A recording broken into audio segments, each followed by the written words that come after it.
அவன் கனவு கனவு என்று தன் வாழ்க்கையை என்று தொலைத்து நிற்பதற்கு அவனின்றி இதற்கு யாரும் காரணமல்ல.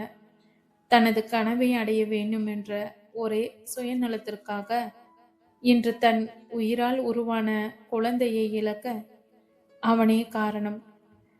தான் செய்த தவறை உணரும் இந்த நேரம் காலம் கடந்திருக்கிறது என்பதை அவன் அறிந்து இப்பொழுது வருந்தி யாருக்கு என்ன பயன்?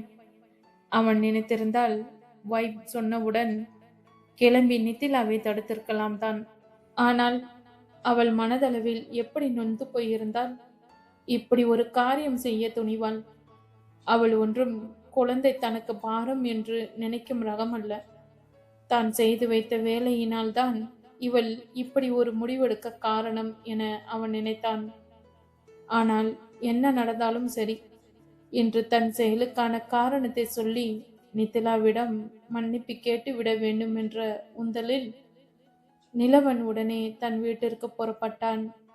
வரும் வழியில் அவள் தன்னை மன்னிக்க வேண்டும் என்று கடவுளை வேண்டிக் கொண்டான். தாலி கட்டிய மனைவியின் உணர்வுகளை கத்தியின்றி இரத்தமின்றி அறுத்து ரணப்படுத்திவிட்டு இப்பொழுது மன்னிப்பு கேட்க விரையும் இவனின் மன்னிப்பு நித்திலாவால் ஏற்றுக்கொள்ளப்படுமா? மருத்துவர் சொன்ன செய்தியும் அவள் கையில் இருக்கும் ரிப்போர்ட்டும் அவள் கர்ப்பமாக இருப்பதை உறுதி செய்ய மிகுந்த சந்தோஷத்துடனே வெளியே வந்தாள் நித்திலா. ஆனால் இந்த விஷயம் அவளுக்கு என்னதான் சந்தோஷத்தை கொடுத்தாலும் நிலவன் இதை எப்படி எடுத்துக்கொள்வான்? ஒருவேளை அவன் இதை வேண்டாம் என்று மறுத்துவிட்டான். அவனால் தன் குழந்தைக்கு ஏதேனும் ஆபத்து வந்து விடுமோ என பயந்தாள். தன்னையே இந்த பாடுபடுத்துபவன் தன் பிள்ளையை என்ன செய்வானோ என்ற எண்ணம் உதிக்க எப்படி தன் பிள்ளையை காப்பாத்தன பயந்திருந்தாள். ஆனால் அதே சமயம் அவள் மனது குழந்தை ஒன்று வந்தால் அவன் மாற வாய்ப்பு இருக்கிறது. யாருக்குதான் இது சந்தோஷத்தை கொடுக்காது? நிச்சயம் நம் வயிற்றில் இருக்கும் பிள்ளை என் தலையெழுத்தை மாற்றி அமைப்பான் என நம்பினாள். நிலவன் இத்தனை செய்தும் நித்திலா அவளின் வாழ்க்கையை சீரமைத்துக் கொள்ளவே போராடினாள். அவளுக்கு நிலவன் மீது காதல் என்று சொல்ல முடியாது. இதுவரை அவளுக்கு காதல் வர செய்யும்படி நிலவன் ஒரு முறை கூட நடந்ததில்லை. ஆனால் கண்ணுக்கு புலப்படாத ஏதோ ஒரு அன்பு இன்றும் நிலவன் மேல் நித்திலா கொண்டிருக்கிறாள். அதுவே அவளை இதுவரை அவனிடமிருந்து பிரிந்து செல்ல அனுமதிக்கவில்லை. அதை என்னவென்று அவள் ஆராய்ச்சி செய்ய எந்த முயற்சியும் எடுக்கவில்லை. கணவன் மனைவி பந்தம் என்பது வாழ்க்கையின் இறுதி வரை தொடரும் உறவு. தொன்று தொட்டு ஆதி காலத்திலிருந்து நம் முன்னோர்கள் இதைதான் நமக்கு போற்றி போதித்து வந்தனர். என்னதான் பிடிக்காத கணவனாக இருந்தாலும் தன்னால் முடிந்த மட்டும் தன் வாழ்க்கையை நேராக்கி வாழ்ந்து காட்ட வேண்டும் என்ற ஒரே குறிக்கோளுடனே நித்திலா இத்தனை காலம் போராடி வந்தாள். ஆனால் இந்த செய்தியை அவனிடம் சொல்லும் முன் யாருக்கும் தெரிவிக்க வேண்டாம் என முடிவெடுத்திருந்தாள். அவன் மட்டும் தன் குழந்தையை ஏற்றுக்கொள்ளவில்லை என்றால் நிச்சயம் அவனிடமிருந்து பிரிவதை தவிர வேறொன்றும் வழி இல்லை என நினைத்தாள். தன் குழந்தை தனக்கு வேண்டும் என்று எடுத்த முடிவின்படி அவள் வீட்டுக்கு செல்ல அவளை எதிர்கொண்ட சுசிலாவிடம் தனக்கு வெறும் காய்ச்சல் தான் என்று டாக்டர் ஓய்வு எடுக்க சொல்லி இருக்கிறார் என்றும் சொன்னாள். சுசிலாவும் அப்ப சரி நிதி, போய் கொஞ்ச நேரம் தூங்கு. விதுவோட மாமியாருக்கு உடம்பு முடியலையாம், நான் போய் பார்த்துட்டு வரேன். ஐயோ என்னாச்சு? நானும் உங்களுடன் வரேன் என அவள் பதற, வேணாண்டா, நீ போய் ரெஸ்ட் எடு. அவருக்கு தான் அடிக்கடி ஏதாவது வரும் இல்ல, வயசானாலே இப்படிதான். நீ எதுவும் கவலைப்படாம நல்லா தூங்கு. இன்னும் 2 நாளில் கல்யாண நாளை வச்சுட்டு உடம்பை ஏன் அலைய விடுற? அப்புறம் நான் உனக்கு ஒரு சர்ப்ரைஸ் வச்சிருக்கேன், வந்ததும் சொல்றேன். இல்ல இல்ல, நான் வரும்போது உனக்கே தெரியும் என அவளிடமிருந்து விடை பெற்று சென்றார். புன்னகையுடன் மகிழ்ச்சியாக செல்லும் அவரையே பார்த்திருந்த நித்திலாவிற்கு அவர் சொன்ன சர்ப்ரைஸ் மறந்து போயிருக்க இவரிடமிருந்து மறைக்கிறோமே என குற்ற உணர்வு எழுந்தது. ஒரு பெருமூச்சுடன் அவரை வழி அனுப்பி வைக்க ரோஷினியும் இன்னும் வராமல் இருக்க மெல்ல நடந்து அறைக்குள் சென்று கண் அயர்ந்தாள். அவள் கண் முன்னே சின்ன கை கால்களுடன் பொக்கவாய் சிரிப்புடன் தத்தி தத்தி தவழ்ந்து வந்த குழந்தை மா வென்று வாயில் எச்சிலுடன் அவள் கன்னத்தில் முத்தமிடுவதைப் போல் தோன்ற ஒருவித மோன நிலையில் இருந்தாள். அவள் இப்படி இருக்க ஒருவித படபடப்புடன் வீடு வந்து சேர்ந்த நிலவன் வேகமாக தங்கள் அறைக்குள் நுழைந்தான். அவன் சடக்கென கதவை திறந்ததும் தூக்கி வாரி போட்டு எழுந்த நிதிலா சற்று தடுமாறினாள். கூடவே அவளுக்கு மனதில் ஐயோ, இன்றும் என்னை என்ன செய்ய காத்திருக்கிறானோ என்று எழுந்த பயத்தை இல்ல என்றைக்காவது போல் அவள் அருகில் வந்த நிலவன் அவள் கையில் பற்றி கொண்டு நிலா, ஐ எம் சாரி நிலா, நான் செய்த மிகப்பெரிய தப்பிற்கு நீ கொடுத்தது மிகப்பெரிய தண்டனை. என்னால் இந்த தண்டனையை தாங்க முடியல. ஏண்டா நம் குழந்தைய அழைச்ச? அது நம் குழந்தை இல்லையா? என் மேல உனக்கு என்ன கோபம் இருந்தாலும் நீ இப்படி செய்யலாமா? ஏன் இப்படி செஞ்ச?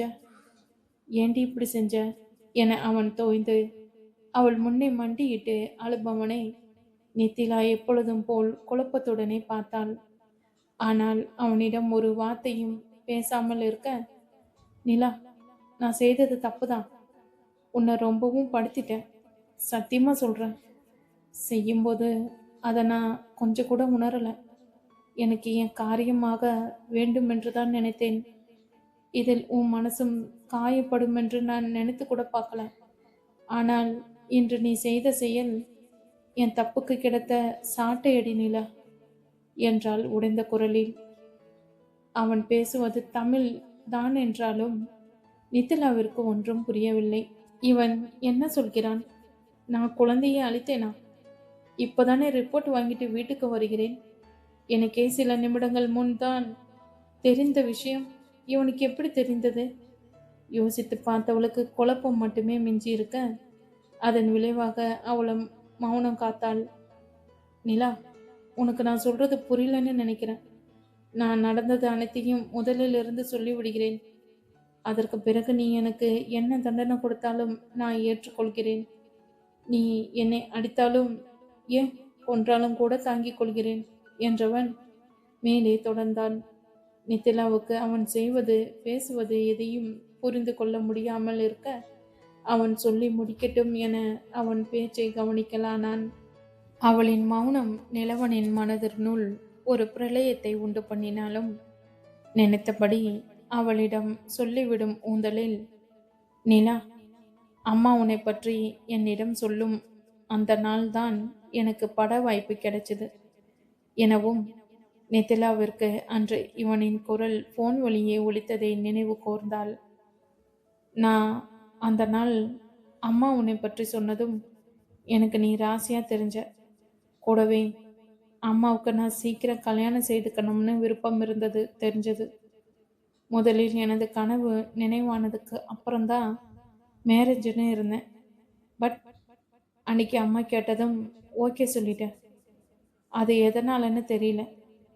படம் எல்லாம் ஓகே ஆனதும் கால் ஷீட் வேலையில் நான் இருந்தபோது அம்மா மேரேஜ் ஃபிக்ஸ் பண்ணிட்டாங்க. நம்ம மேரேஜுக்கு ஒரு வாரம் முன்னாடி ப்ரொடியூசர் என்னை கூப்பிட்டார்.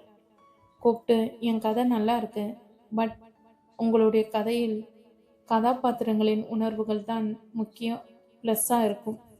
ஸோ அதை கொண்டு வந்தால் இந்த படம் சினி ஃபீல்டில் உங்களுக்கு ஒரு நல்ல பேரை கொடுக்கும். அதனால் கதையில் அதை கொண்டு வர பாருங்க சொன்னார் என நிலவன் நித்திலாவை பார்க்க அவளோ அவன் ஏதோ கதை சொல்கிறான் கேட்போம் என்ற ரீதியில் குழப்பத்துடன் இருந்தாள். நிலவன் மேலே தொடர்ந்தார். அப்போ நான் என் கதையை கொஞ்சம் மாற்றி அமைக்கிற மாதிரி இருந்தது.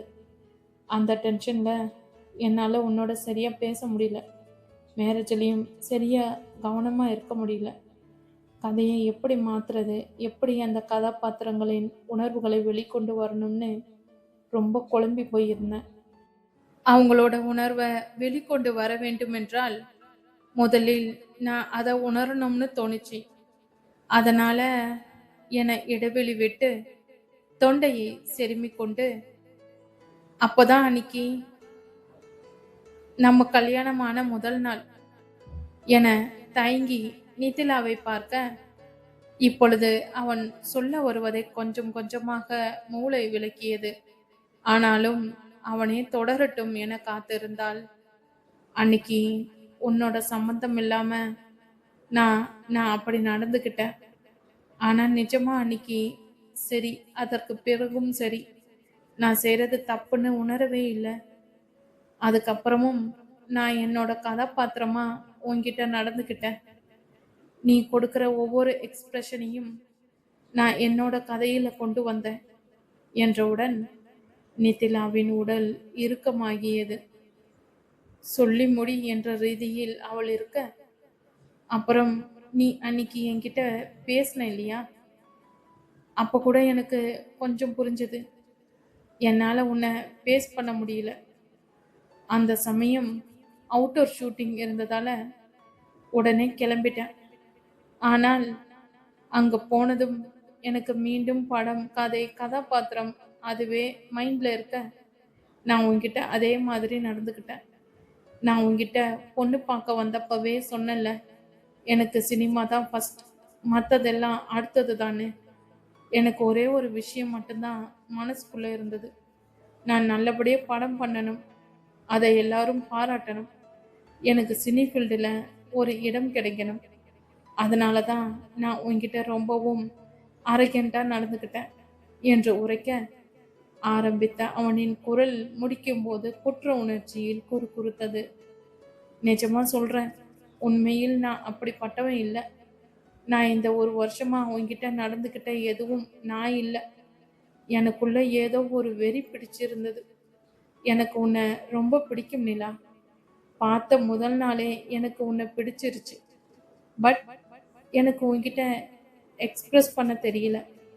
அதன் பிறகு என்னதான் உன்னை நம்ம ரூமுக்குள்ள படுத்தினாலும் வெளியே நான் யார்கிட்டையும் உன்னை விட்டு கொடுத்ததில்ல என அவன் குரலில் சற்று பெருமை இருந்தது. என்னதான் நான் படவேளையில் இருந்தாலும் நான் வீட்டை பத்தி நினைக்காம இல்லை. எனக்கு எல்லாரை பற்றியும் தெரியும்.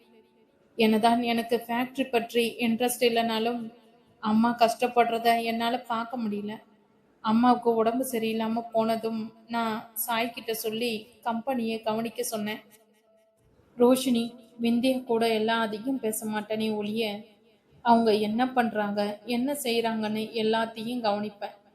அன்னைக்கு நீ ரோஷினி பற்றி சொன்னதும் நான் உடனே விசாரிக்க ஆரம்பிச்சிட்டேன். அந்த பையன் கொஞ்சம் தப்பானவன் போல தான் தெரிஞ்சான். நான் அவனை மிரட்டி வச்சிருக்கேன் என்று அவன் பொறுப்புணர்வை விளக்க, இங்கே ஒருத்தியின் மனதை கொஞ்சம் கொஞ்சமாக சாகடித்துவிட்டு பெருமை பேசி விலக்கி கொண்டிருக்கிறான் என நிதிலாவின் மனம் விரும்பியது. நிலா, நிஜமா எனக்கு நேற்று என்ன நடந்ததுன்னே தெரியல. நான் இது வரைக்கும் குடிச்சதே இல்லை. ஃப்ரெண்ட்ஸ் ரொம்ப ஃபோர்ஸ் பண்ணினாங்க. அதான் யாரோ என்னோட ட்ரிங்க்ஸில் எதையோ கலக்கிட்டாங்க. நான் நைட்டு உன்னை என்ன பண்ணுன்னு ஞாபகம் வரல. ஆனால் காலையில் நான் முழிச்சு பார்க்கும்போது நீ எங்கேயோ எதையோ விரிச்சு பார்த்துட்டு கண்களில் கண்ணீர் வழிய நீ படுத்திருந்தது என்னை கொன்னுடுச்சு. அப்போ அந்த நொடி தான் நான் உன்னை எவ்வளவு காயப்படுத்தியிருக்கேன்னு தெரிஞ்சது. நீ இதுக்கு முன்னாடி எத்தனையோ தடவை கண்களால் என்னிடம் கெஞ்சிருக்க. அப்போல்லாம் என் மனசுக்குள்ள உன்னோட பார்வை கொள்ளும். ஆனால் எனக்குள்ள சினிமாவில் நான் ஜெயிக்கணும்னு வெறி என் மனசுல உள்ள உன் காதலை மறைச்சிடுச்சு. நான் செஞ்சது தப்பு தான் நிலா, ரொம்ப பெரிய தப்பு. ஆனால் நீ ஏன் நிலா நம்ம குழந்தைய அழிச்ச? உனக்கு என்னை தண்டிக்கணும்னா என்ன வேணா செய்திருக்கலாம்ல. ஏன் இந்த உலகத்தையே பார்க்காத நம் பிள்ளையை அழிச்ச? நான் செய்த தப்புக்கு உன்கிட்ட மன்னிப்பை தவிர வேற என்ன கேட்கறதுன்னு தெரியல. என்னை மன்னிச்சிடு நிலா என கண்ணீர் சிந்த அத்தனை நேரம் வாயை மூடிக்கொண்டு இருந்தவள் இப்பொழுது வீறு கொண்டு எழுந்தாள். உனக்கெல்லாம் கொஞ்சம் கூட மனசாட்சி இல்லையாடா என்றவளின் குரலில் அப்படி ஒரு வலியும் வேதனையும் வெளிப்பட்டது. நிலா என அவன் அதிர்ந்து நிற்க, சேரதெல்லாம் செஞ்சு என் மனசை கொன்னுட்டு இப்போ வந்து நீலி கண்ணீர் வடிக்கிறியே, உனக்கு வெக்கமா இல்லை? ம், சரி. அப்ப நான் உன்னை கேட்குறேன், பதில் சொல்லு. உன் கதையில அம்மாவை கொலை பண்ற மாதிரி இருந்ததுன்னா எவனையாவது விட்டு உன் அம்மாவை கொலை பண்ணிடுவியா என அவன் கேட்ட கேள்வியில், நிதிலா, என்ன பேசுற நீ என அவன் குரலை உயர்த்த, சி, வாய மூடு.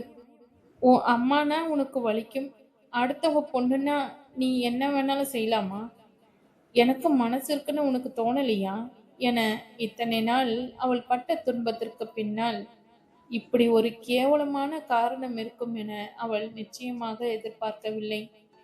இவன் இன்று மாறுவான், நாளை மாறுவான் என ஒவ்வொரு விடியலிலும் அவள் எதிர்பார்த்து காத்திருக்க, இவனோ நான் நடித்து கொண்டிருந்தேன் என சாதாரணமாக சொல்ல அவள் துடித்து போனாள்.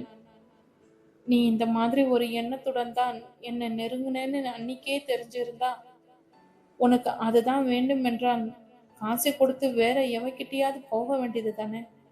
ஏன் எனக்கு தாலியை கட்டி இந்த கொடுமை செஞ்ச என அவன் சட்டையை பிடித்து கேள்வி கேட்க, நிலா, நீ என் பொண்டாட்டி, ஏன் இப்படியெல்லாம் பேசுற என அவன் துடிக்க, இனி ஒரு முறை நான் உன் பொண்டாட்டின்னு சொல்லி என் பேரை சொல்லாத.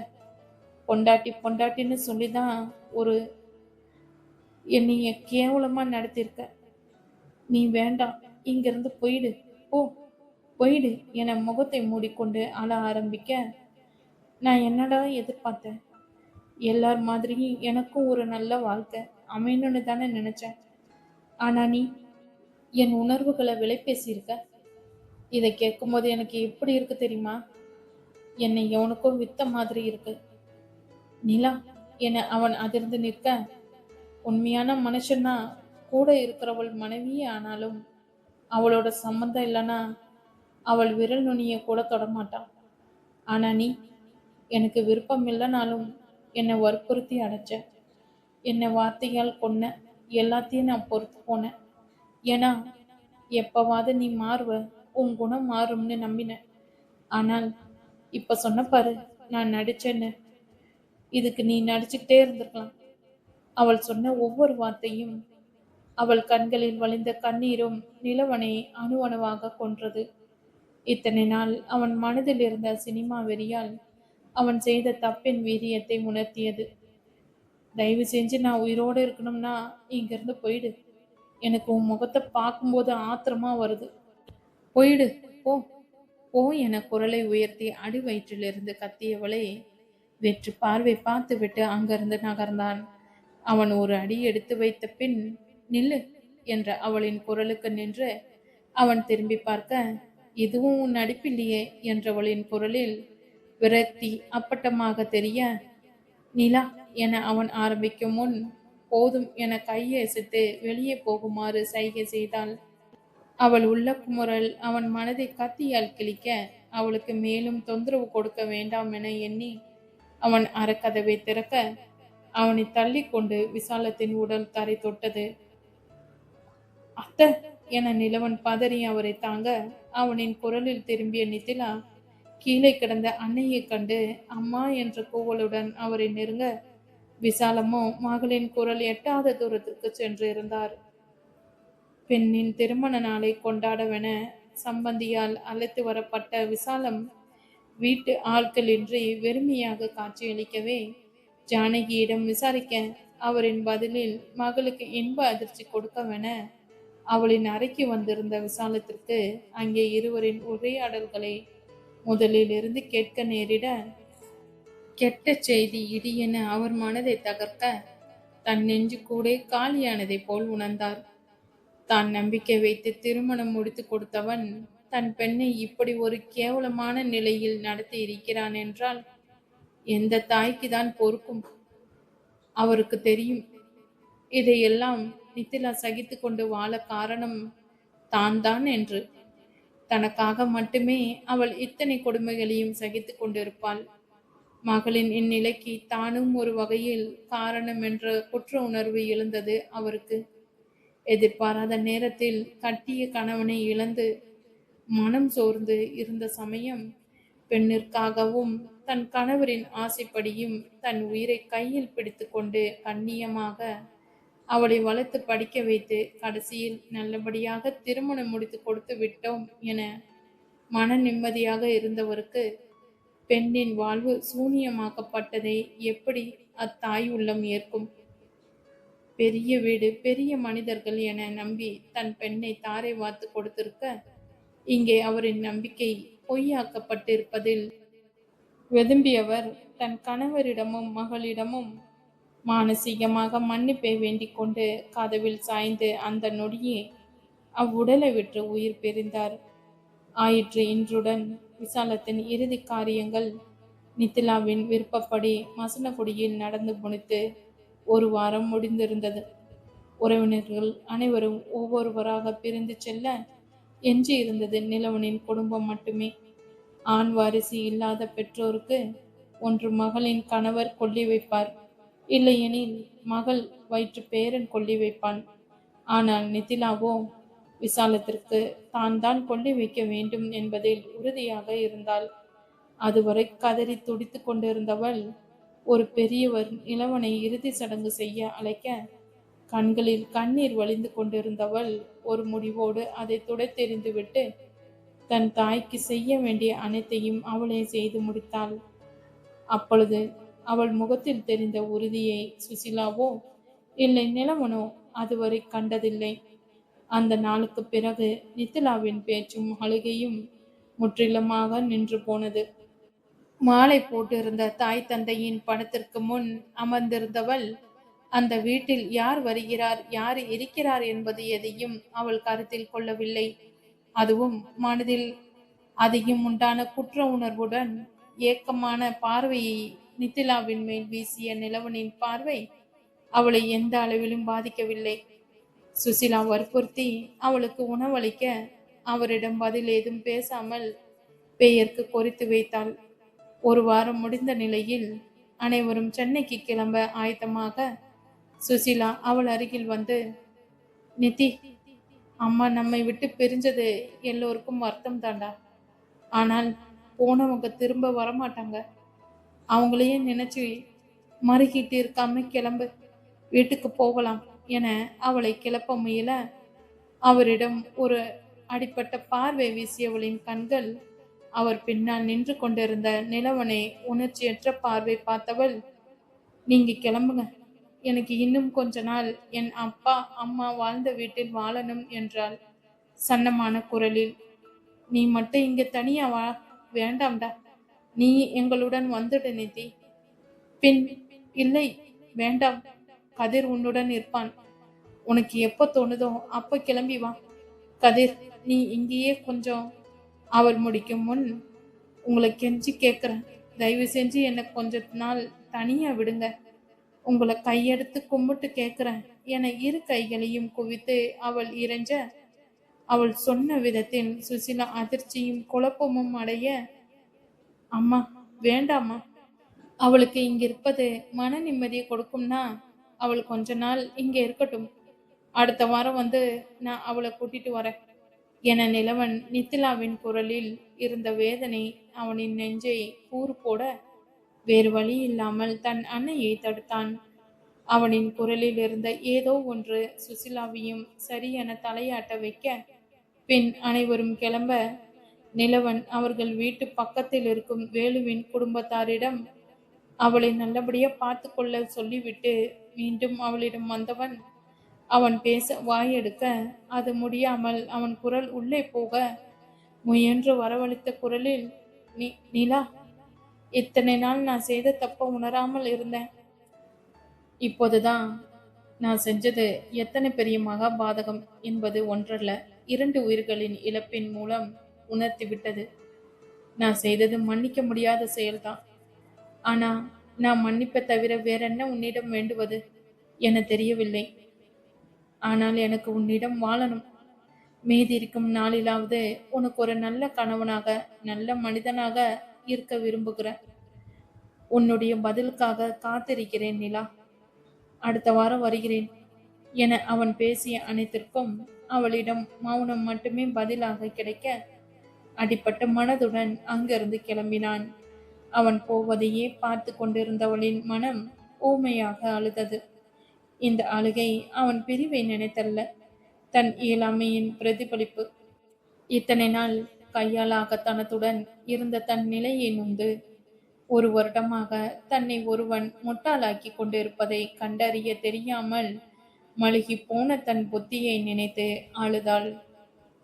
சுற்றிலும் பார்வையை சுழல விட்டவளுக்கு வீடே வெறுமையாக காட்சியளிக்க, துன்பத்திற்கு மேல் துன்பம் வந்து அவளை நிலைக்குலைய செய்திருக்க, அத்தனை நாள் அடக்கி வைத்திருந்த துக்கம் தொண்டை குழியிலிருந்து பெருக்கெடுக்க சத்தம் போட்டு கதறி அழுதாள். திருமணம் என்ற நிகழ்வு அவள் வாழ்வையே புரட்டி போட்டிருக்க, பெற்ற உறவையும் இழந்துவிட்டு கட்டிய உறவும் பொய்த்து போக, தன் வாழ்வில் இதற்கு மேலும் துன்பத்தை சகித்து கொள்ள மனதில் தெம்பில்லை என கடவுளுடன் வேண்டி துடித்தாள். போதுமடா இந்த வாழ்க்கை, நான் ஆசைப்பட்டதும் போதும், அனுபவித்ததும் போதும். இத்தனை நாள் இந்த கொடுமையை சகித்ததே என்னை பெற்றவளுக்காகத்தான். அவரே போன பின் எதற்கு இந்த வாழ்வு என நினைத்தவளுக்கு அன்பொழுக வாஞ்சையாக தன் கண்ணம் வருடும் சுசிலாவின் முகம் வந்து போனது. ஆனால் இன்னும் எத்தனை நாள்தான் மற்றவருக்காக தன்னை தொலைப்பது? போதும், இதுவரை நான் அனுபவித்தது போதும். என்னை விட்டு அனைவரும் சென்ற பின் எனக்கு மட்டும் எதற்கு இந்த வாழ்க்கை? என் பெற்றோர் சென்ற இடத்திற்கே நானும் போகிறேன் என யோசித்தவளின் வயிற்றில் இன்னொரு உயிரை சுமப்பதை உணர்ந்தாள். அந்த உணர்வு எல்லோரும் போனால் என்ன, உனக்கு நான் இல்லையா?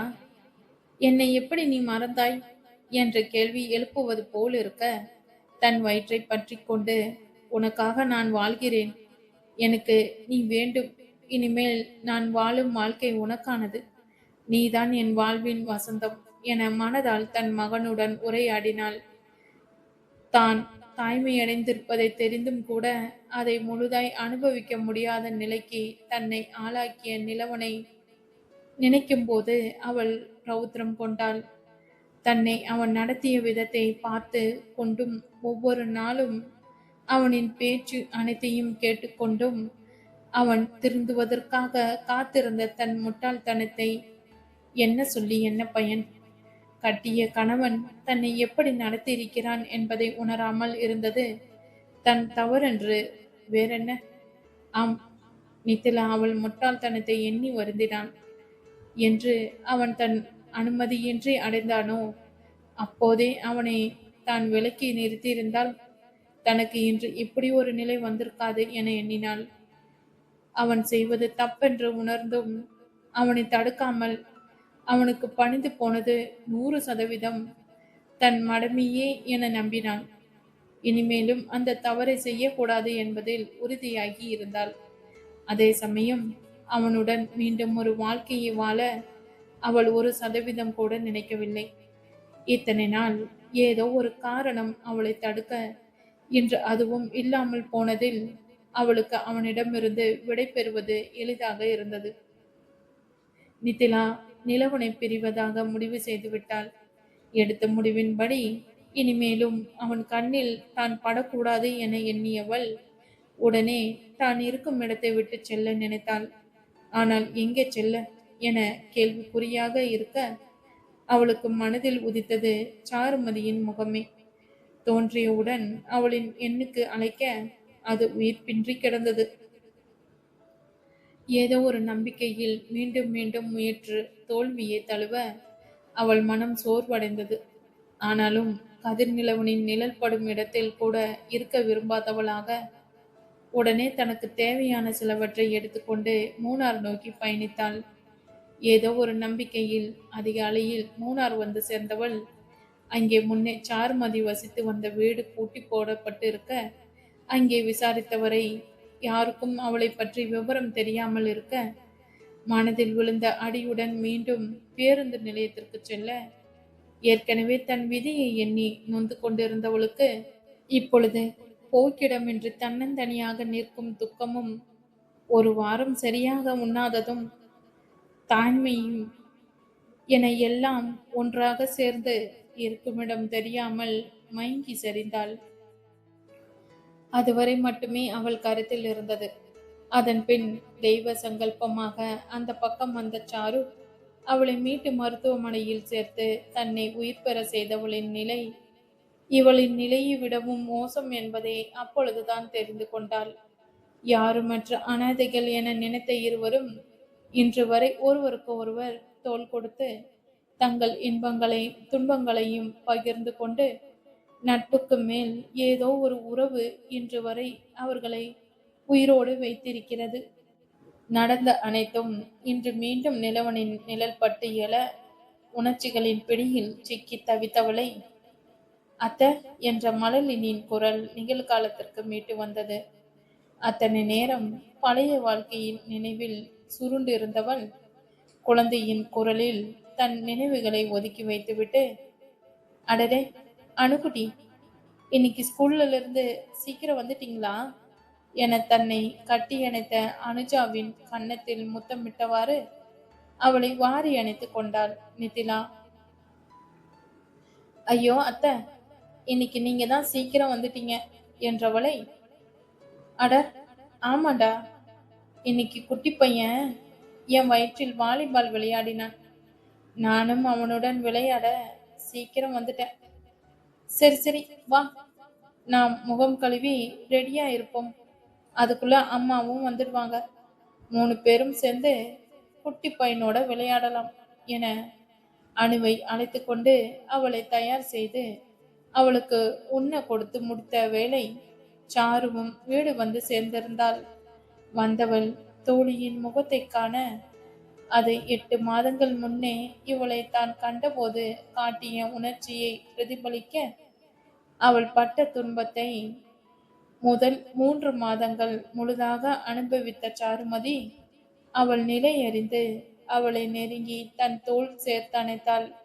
சார், ஸ்பாட்டில் எல்லாம் ரெடி, நீங்க வந்தா ஆரம்பிச்சு விடலாம் என நிலவனை அழைக்க வந்தான் ஒருவன்.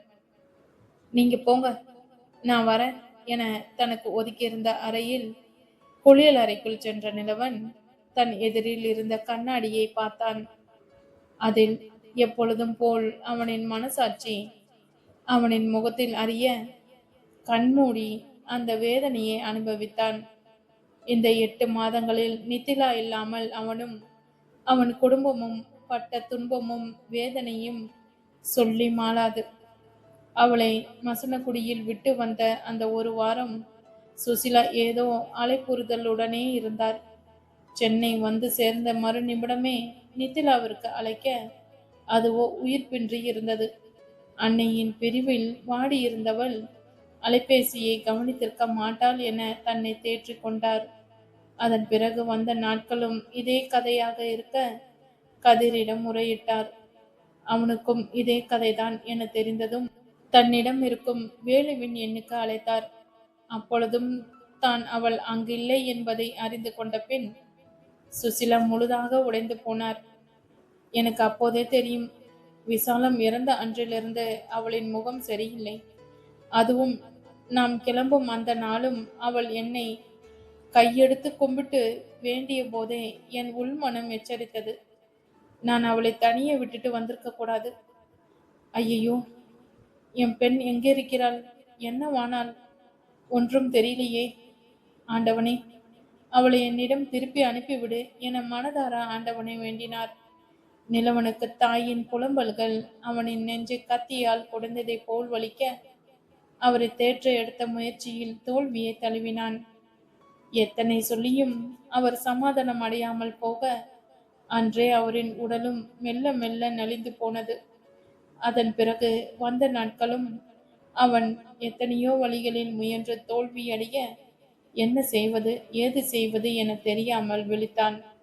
அவள் இல்லாத ஒவ்வொரு இரவும் கடைசியாக பார்த்த அவளின் முகமும் தன்னை பார்த்து கேள்வி கேட்ட அவளின் வார்த்தைகளும் விசாலத்தின் மரணமும் அவனை ஒரு நாள் ஒரு இரவு கூட தூங்க விடாமல் மனதால் கொன்றது. அப்பொழுதுதான் நித்திலா தன்னால் பட்ட துன்பத்தின் அளவை அறிந்து கொண்டான். சுசிலாவின் உடல் நலமும் நாளுக்கு நாள் நலிவடைய அவனுள் ஒருவித பயம் குடிக்கொண்டது.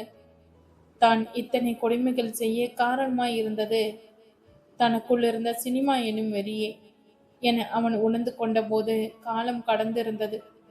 மனிதனுக்கு கனவுகள் இருக்கலாம். அக்கனவை அதை விடுத்து தன் கனவடைய எத்தனையோ நல்ல வழிகளில் முயற்சிக்கலாம். தன் வாழ்க்கையை பணயம் வைத்த அவனின் முட்டாள்தனத்தை இப்பொழுதுதான் நிலவன் உணர்ந்தான். அவனின் இப்போதைய ஒரே ஆறுதல், அளித்ததாக நினைத்து கொண்டிருந்த தங்கள் குழந்தையை அவள் வயிற்றில் சுமந்து கொண்டிருப்பது. தன் நினைவுகளில் உழன்று கொண்டிருந்தவனை அவனின் அலைபேசி குரல் கொடுக்க வந்து எடுத்து பார்க்க வைப் தான் அழைத்திருந்தான். மச்சான், நாங்க இங்க ஸ்பாட்டுக்கு வந்துட்டோம்.